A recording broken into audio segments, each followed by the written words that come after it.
It happens too often when designers are setting up something like a simple combat encounter space, they already use game-ready assets and set dressing. But the only way for your encounter space to become good is to keep testing and iterating. The more detailed your setup is, the more you have to move and tweak each time you want to make a change, resulting in a much slower iteration time.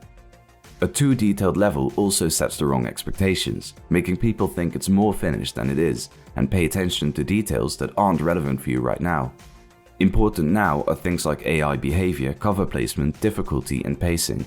Does the player have enough options for the combat to feel interesting, and is it clear where the player needs to go and what they need to do?